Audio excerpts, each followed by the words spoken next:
Hey, good morning. I am glad to be back. It was a good trip, super productive. It's just essentially 2.5 days of meetings, but super, super productive and touring the campus. Anyway, glad to be back. It was really good, but glad to be back. And then rolled right back into town on Saturday and then went to the auction, which was absolutely amazing. So far, it's well over $500,000 that was raised, which is incredible. Super excited about that. Just so proud of the Denver Christian community and just how that impacts our students and our staff and families is just quite remarkable. And so, thank you, Denver Christian community, for once again being amazing. So awesome. All right.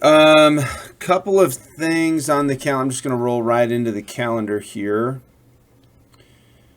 Uh, it's a short week, but it is a busy week. We've got a student shadow, so welcome to you today. Glad you're here. Um, the high school and the middle school run their first sports eligibility today. I'm just going to take a look at it and see what that looks like. And then the official one is that first Monday after spring break. Okay. But I will be taking a look at it today, and I'll probably connect with students that I need to connect with today. Scholastic Book Fair starts today and runs through Thursday. And then Wednesday, our Quest students are hopefully weather permitting heading to Coors Field for essentially the morning, right up until lunch. So hoping that goes well. And then Thursday's chapel is Faith Families. So looking forward to that. Faith Families on Thursday. And then I am off campus at our leadership quarterly. So you will not see me here on Thursday. And then Thursday, kind of late afternoon, evening, is our student-led conferences. They've been prepping for those, mostly in their English classes, prepping their presentations for those. And then Friday morning also continues our student-led conferences. Okay. All right. Let's see. I got two things here. May 5. May 5 is the mom-son event. I remember when my son was in middle school, he really, really enjoyed those. It was super intentional, hang out, be silly, have fun. And so I just remember those being such great moments for my wife and my son to just go together. This one looks like it's at Slick City, and that's on May 5. So pretty cool. And then in the newsletter, hopefully you saw there's a rock climbing club. And there, in the newsletter are details about the rock climbing club here at DC. So that's pretty awesome too. Our dining room cleanup crew is Kellen, Dylan, Jack, Drake, Jack, Matter, Lucy, and Daniel. Okay, so thank you. Just stay around, collect the washing things, and get anything that was missed. Just serve your community well. So, anyway. All right. I think that is. That's about it on calendar stuff. Seems like I'm missing something, but I'm not. We're good. I know it's a busy week for sports. So just keep an eye on your particular sports calendar. Remember, that is under activities, athletics, and then if you go down, each spring sport has a link. So for details there, again, you're on the home page. You go to here, activities and events, down to athletics, and then you scroll to the spring because we're in spring sports. Okay. All right, what I learned in church, really good. It's obviously Easter season, Lent, and so we talked, so we read all of John 9, so the whole chapter. It was really cool because someone from our church actually read it prior to Pastor Joel getting up there and speaking about it. So that's really cool. I actually have my turn to read in front of church on Easter Day, I think, is my my opportunity. So this is when Jesus heals the person that was born unable to see, that was born blind. And really the focus, a couple of things that I took back. One is you kind of have to gauge the reactions.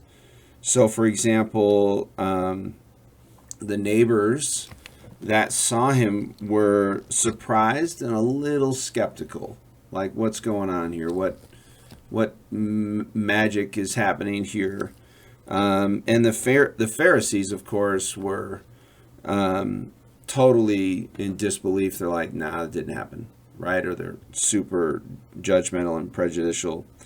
The parents believed because they literally could see it. They believed, but they kept quiet. They weren't really vocal about it, about their actually believing what they're seeing. And then the amazing part was the blind man basically just kept saying, I don't know what you all are saying. Like, you can say whatever you want. All I know is that I was born blind and unable to see. Jesus put mud on my eyes, and now I can see. And he's like, it's just not any more complicated than it's not any more simple than that. It's just not that complicated. Jesus, mud on my eyes, now I can see. Pharisees, yeah, you can be skeptical, and the neighbors, you can be skeptical and prejudiced and all that and judgmental. And his parents were like, I don't know about this, and so we're not going to say anything out of fear. And he's like, that's fine. It's fine. I don't care. Bottom line is, couldn't see, now I can see. Simple. And so I think, and I actually read this in one of my books earlier, The Faith for Exiles, The Digital Babylon. Sometimes we just overcomplicate it, right? Or we're afraid that if we doubt that, and we're a little skeptical, that means we don't have a faith. And that's actually not true. One of the things that Pastor Joel said, opposite of faith is not doubt, it's certainty. So it's like the Pharisees are like just dead set again. Nope, didn't happen. Didn't happen. Nope, don't believe you. Sorry, didn't happen. So like they were certain, right? We doubt all the time. I doubt my faith every day. Your teachers do too, wondering like, and you do too. And that's okay. That doesn't mean you're not faithful. That's part of that critical thinker piece that we've been focusing on. But what it's saying is, yes, doubt, but have faith. Have faith. When you think you've got life all figured out and I don't have any questions, I got this whole thing figured out, no problem. That's a little worrying, right? A little bit of doubt and a little bit of critical thinking is actually really, really helpful. And so what I would like to kind of boil this down to is faith. Your faith can have some doubt in it. You just have to keep being faithful. You just have to keep loving Jesus, following Jesus, trying to emulate Jesus.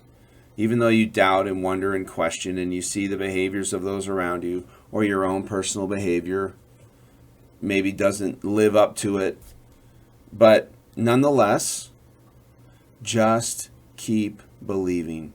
Just keep being hopeful and faithful. Doubting is fine. It's fine. It's normal. Just keep being faithful. Keep being faithful. Just stay the course. It's not any more complicated than that. Just like the person that was born blind and then Jesus healed. He's like, I can't explain it. I don't even know if I need to try and explain it.